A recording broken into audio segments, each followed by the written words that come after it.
ချန်ပီယံလိဆိုတာရီယယ်မက်ဒရစ်အတွက်တော့ယုတ်တိဗေဒနဲ့တွက်ချက်လို့မရတဲ့မော်ဆန်တဲ့ပြိုင်ပွဲတစ်ခုဖြစ်ကြောင်းထပ်မံသက်သေပြလိုက်တာပါပဲချန်ပီယံလိပြိုင်ပွဲမှာရီယယ်မက်ဒရစ်နဲ့မန်ချက်စတာစီးတီးတို့တွေ့ဆုံပြီဆိုတာနဲ့ထူးခြားတဲ့အရာတစ်ခုခုအမြဲတမ်းဖြစ်ပေါ်လာတတ်ပါတယ်ဒီတခါဘာနေပြူကွင်းကြီးထဲမှာတော့ရီယယ်ကွင်းလယ်လူဗယ်ဘာဒီကသူ့ရဲ့ကစားသမားဘဝပထမဆုံးဟက်ထရစ်ကိုချန်ပီယံလိသမိုင်းတစ်လျှောက်အကောင်းဆုံးဟက်ထရစ်တွေကတစ်ခုအဖြစ်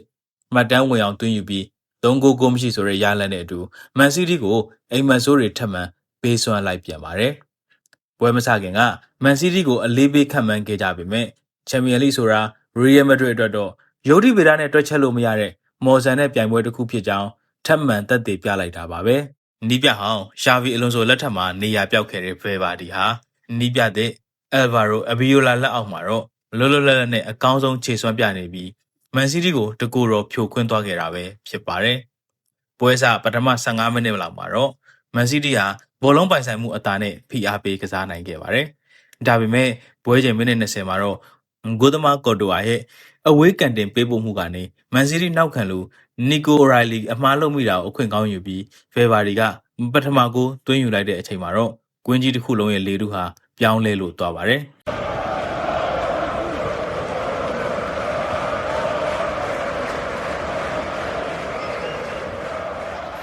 ဒီကိုဟာမန်စီးတီးကစားသမားတွေအတွက်အတိတ်ကရီယယ်ကိုအရေးနိုင်ခဲ့မှုတဲ့အိမ်မက်ဆိုးတွေကိုပြန်လည်အသက်ဝင်လာစေခဲ့ပါတယ်။အဲ့ဒီနောက်9မိနစ်အကြာမှာဗနီစီယက်ရဲ့ဖန်တီးမှုကနေဗယ်ဘာဒီကပဲသူ့ရဲ့အားနည်းတဲ့ဘေချင်တဲ့ဒုတိယဂိုးကိုသွင်းယူပေးခဲ့တာပါ။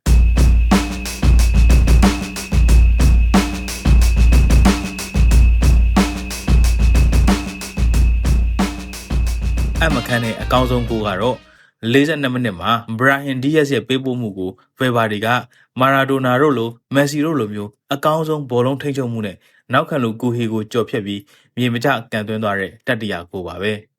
ဒီဂိုးကိုမြင်လိုက်ရချိန်မှာတော့ဒဏ်ရာကြောင့်ပွဲကြည့်စဉ်ကနေအားပေးနေတဲ့ဂျူဘယ်လင်ဟန်အောင်ဗဇက်အဟောင်းသားဖြစ်သွားခဲ့ရတာပါဒီပွဲမှာမန်စီးတီးနီးပြပပ်ကွာဒီယိုလာရဲ့လူစင်းရွေးချယ်မှုကလည်းမေကွန်ထုတ်စရာဖြစ်ခဲ့ရပါတယ်ဝင်းလင်မှာဘနာဒိုဆေးဘာနဲ့ရိုဒရီဂိုသာထားခဲ့ပြီး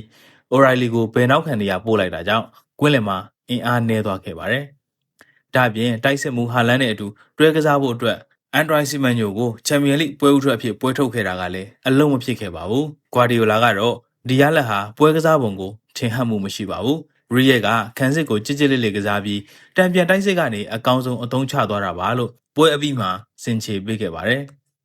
ဒါပေမဲ့လက်တွေ့မှာတော့မန်စီးတီးဟာရီယယ်ရဲ့လျင်မြန်တဲ့တံပြန်တိုက်စစ်တွေကိုမတားဆီးနိုင်ခဲ့သလိုသူတို့ကိုယ်တိုင်လည်းရီယယ်ဂိုးပေါက်ကိုထိထိရောက်ထိန်းချောက်နိုင်ခဲ့ခြင်းမရှိပါဘူး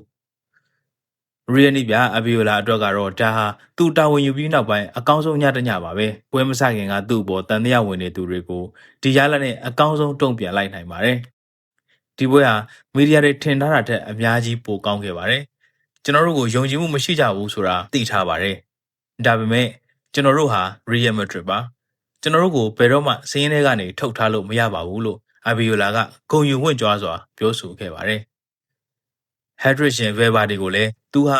21ရာစုရဲ့စံပြဘောလုံးသမားဖြစ်ပြီးရီယယ်ကစားသမားတစ်ယောက်မှရှိတဲ့အရေးချင်းအားလုံးကိုပိုင်ဆိုင်ထားသူပါလို့ချီးကျူးသွားခဲ့ပါတယ်ရီယယ်မက်ဒရစ်အနေနဲ့ဗနီစီယက်ရဲ့ပယ်နယ်တီသာဝင်ခဲ့မယ်ဆိုရင်ဒီထက်ပိုပြီးဂိုးပြတ်သွားနိုင်ခဲ့ပေမဲ့